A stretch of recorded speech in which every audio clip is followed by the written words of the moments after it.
మంచిర్యాల జిల్లాలో ఆసక్తికర ఘటన వెలుగు చూసింది. ముల్కల్ల గోదావరి నది ఒడ్డున దుర్గామాత విగ్రహం బయటపడింది. కొద్ది రోజుల క్రితం ముల్కల్ల ప్రాంతానికి వచ్చిన కొందరు స్వామీజీలు ఆ ప్రాంతంలో దుర్గామాత ఆలయం ఉందని చెప్పారు. దీంతో గ్రామస్తులు తవ్వకాలు జరపడంతో అమ్మవారి విగ్రహం బయటపడింది. ఆలయం కూడా ఉందన్న ప్రచారంతో జేసీబీలతో తవ్వకాలు జరుపుతున్నారు. విషయం తెలుసుకున్న స్థానికులు పెద్ద సంఖ్యలో అమ్మవారికి పూజలు చేస్తున్నారు.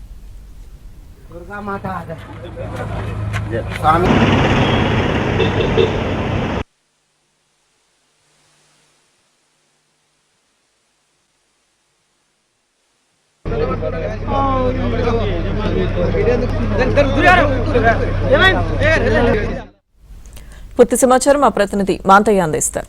మాంతయ్య.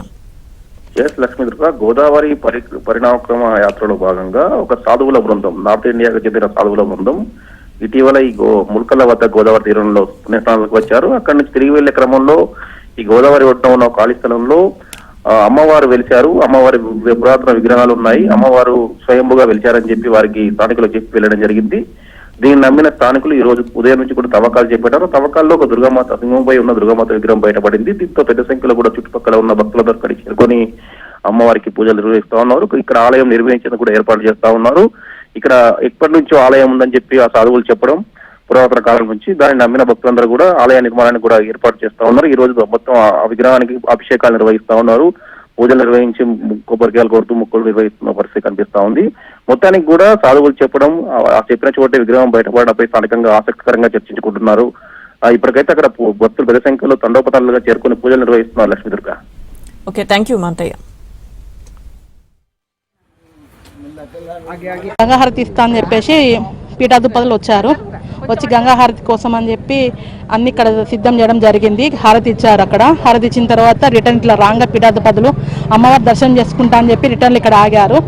దర్శనం చేసుకున్న తర్వాత అక్కడ శక్తి ఉన్నట్టు వాళ్ళకు అనిపించి ఆయనకు ఉగ్ర రూపం వచ్చి డైరెక్ట్ అటు వెళ్ళడం జరిగింది.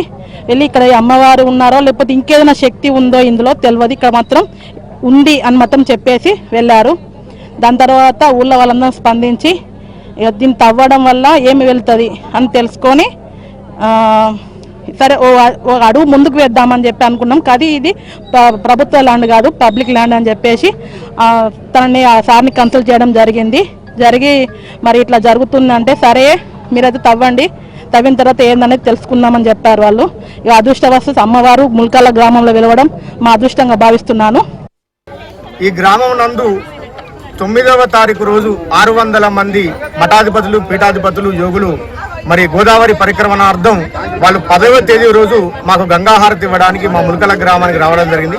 వచ్చినటువంటి ఆ మహానుభావులందరూ కూడా మీ గ్రామంలో అమ్మవారు స్వయంగా వెలిసారని చెప్పి చెప్పడం తర్వాత ఆ స్థలాన్ని చూపించమని మనం ప్రార్థించిన తర్వాత వెంటనే ఆ స్థలాన్ని కూడా వాళ్ళు చూపించడం జరిగింది. అనివార్య కారణాల వలన ఆ రోజే ఆ యొక్క విగ్రహాన్ని తీసేది ఉంది. ఎందుకంటే ఇది ప్రైవేట్ స్థలం కాబట్టి నాడ వెంకన్న గారు అనేటువంటి ఆ యజమాని యొక్క అనుమతి తీసుకొని ఈ రోజు అంటే 15వ తారీఖు 12/2020 సోమవారం రోజున ఈ రోజు అందరి గ్రామస్తుల సమక్షమునందు, భక్తుల యొక్క సమక్షమునందు, మా కమిటీ సభ్యుల యొక్క సమక్షమునందు ఈ అమ్మవారిని ఈ రోజు ఉదయం 11:30 అమ్మవారి యొక్క విగ్రహాన్ని బయటికి తీయడం జరిగింది. వారు చెప్పినటువంటి ప్రకారంగా ఎక్కడైతే ఏ స్థలాన్ని అయితే వారు మాకు నిర్ణయం చేసి వాళ్ళు చూపించారో అదే స్థలమునందు అమ్మవారు దొరకడం అనేటువంటిది మా యొక్క యావత్ తెలంగాణ రాష్ట్రమే కాకుండా యావత్ భారతదేశంలో ఉన్నటువంటి నా యొక్క హిందూ బంధువులందరి యొక్క అదృష్టంగా నేను భావించడం జరుగుతుంది.